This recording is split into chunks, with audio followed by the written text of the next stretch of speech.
Mitsuha is a young shrine maiden who's bored of her life in the quiet town of Itamori. She yells, "I'm sick of this town, I'm sick of this life, please make me into a hot Tokyo guy instead." Which brings us to our other protagonist, called Taki, who happens to be the hot Tokyo guy. This is where the first body switch between Taki and Mitsuha takes place, shown near the beginning, but it actually happens later. You see, Taki and Mitsuha are not only living in two different places, but also different timelines. Taki is in the year 2016, while Mitsuha is in 2013. So when they switch bodies, Mitsuha goes 3 years into the future, and Taki goes 3 years into the past. During this first switch, they have no idea who the other person is, and believe it's all just a dream. And since the two teenagers think they're dreaming, they unwittingly embarrass the other in their respective lives. We then go back in time, where we discover that it all began 1200 years ago, when a comet suddenly appeared and struck the Earth, creating a lake that the town called Itamori would be built upon. This comet is due to come again, spelling disaster when it strikes. Fast forward to our movie's timeline,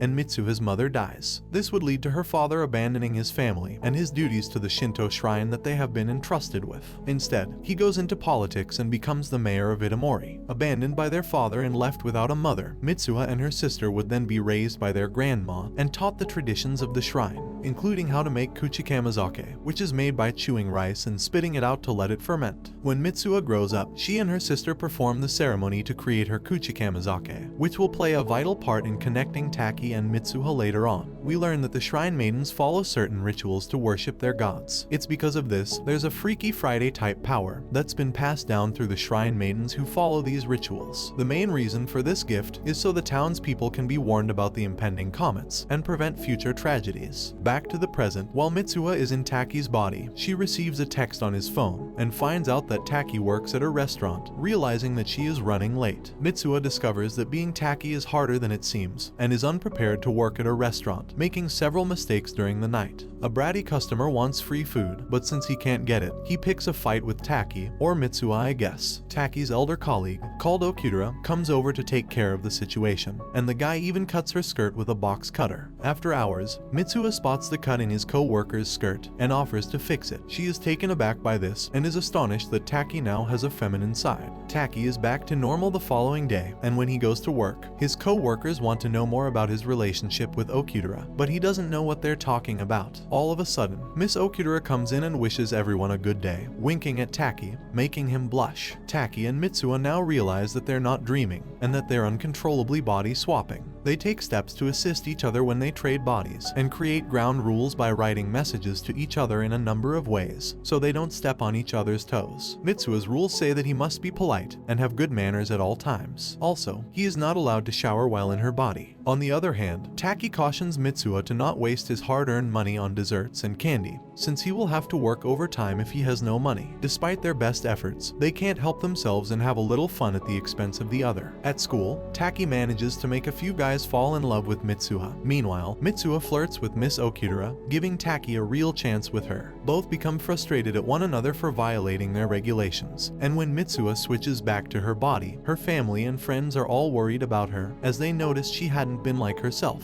Mitsuha's friends fill her in about how strange she was acting, and how she forgot all about her locker, and even how to do her hair, so it confirms it for her that all she experienced was not a dream after all. This causes Mitsuha to track down Taki and meet him. However, what she doesn't know yet is that they're in different timelines, so when they switched bodies, it was 3 years into the future, so in Mitsuha's present, Taki has no idea who she is. Mitsuha finally tracks him down on the subway, but because they had not switched bodies yet in his timeline, he doesn't recognize her. Her last effort to make a connection to Taki is to give him her ribbon she uses to tie up her hair. When she does, she tells him her name, which helps establish their bond to one another. Mitsuha returns home, just in time for the festival her hometown throws every year. During the festival, the comet from before appears, and as the comet splits apart, all of Itamori is destroyed, and Mitsuha dies too. 3 years pass, and Taki finds himself in Mitsuha's body. This is an alternate timeline before Mitsuha dies, but also before Taki and her ever meet. These switches happen for several weeks, and happen about twice a week at random. The common trigger for the body switching is sleep. When Taki goes to bed, sometimes he'll wake up as himself, and sometimes he'll wake up as Mitsuha. During this time, Taki and Mitsuha get to know each other more by experiencing each other's lives. They develop their own little system of communicating. Mitsuha leaves notes in Taki's diary for him to read when he returns to his body. After a while, Taki wants nothing more than to meet this girl he's been body swapping with. He gathers her surroundings and makes sketches of the town, but it never really occurs to him to ask what the name of her town is. The switches soon stop as Mitsuha died in her timeline, and Taki wants to find out more about the girl he's been switching with. He takes his friends and they journey into the countryside. Taki soon discovers the fate of Itomori, the town that was destroyed 3 years ago when the comet fell. The journal entries Mitsuha left also delete themselves off Taki's phone, and any trace of this girl's existence is gone, except for the red ribbon Taki kept wrapped around his wrist. From there, Taki learns about the tragedy of Itomori, how many people died, and just how much destruction the comet left after it struck the town. On the last day Taki was in Mitsuha's body, he remembers a shrine he visited that housed something belonging to Mitsuha's family. He didn't know exactly where it was, but he knew it would have a clue as to what he could do. After some searching, he finds the shrine, nestled at the center of a crater, left behind from when a comet hit Japan thousands of years ago. But it's a separate comet from the one that made the lake at Itomori, and the one that killed Mitsuha. Inside the shrine, Taki finds the Kuchikamizake Mitsuha had made, as well as a mural depicting the comet splitting off across the sky. Taki drinks the Kuchikamizake that Mitsuha made, and sees her family's history. He witnesses Mitsuha's mother dying, and her father leaving.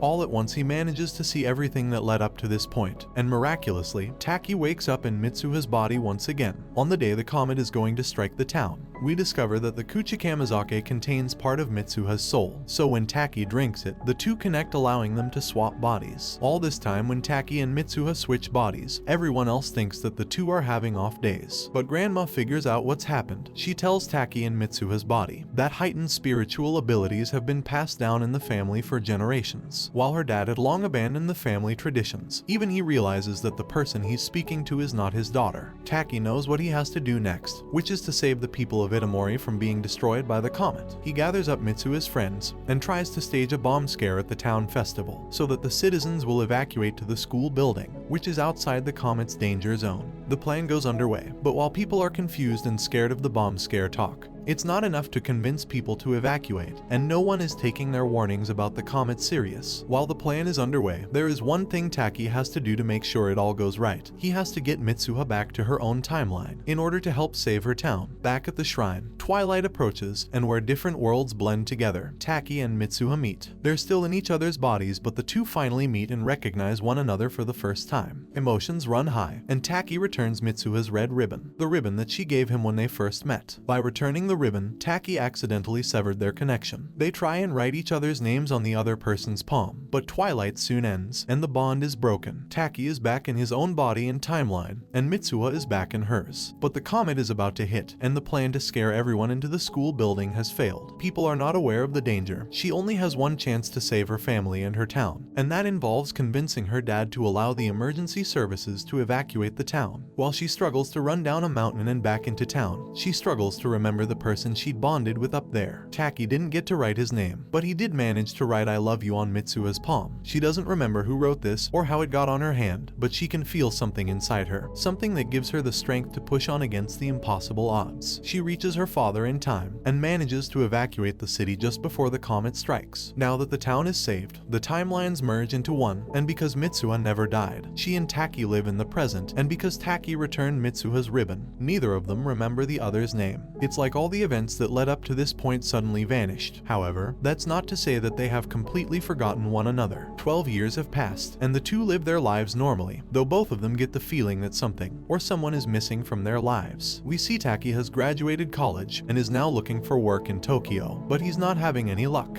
Then, while he's on the train, another passes by and someone catches his eye. He can't remember where, but he feels like he might have met that person in another life. The two frantically look for one another, and they finally meet. Taki meets Mitsuha properly for the first time. They ask for one another's name, and the anime ends here. Don't forget to like and subscribe if you enjoyed, and turn on the notification bell so you never miss out on another video. Until next time, take care.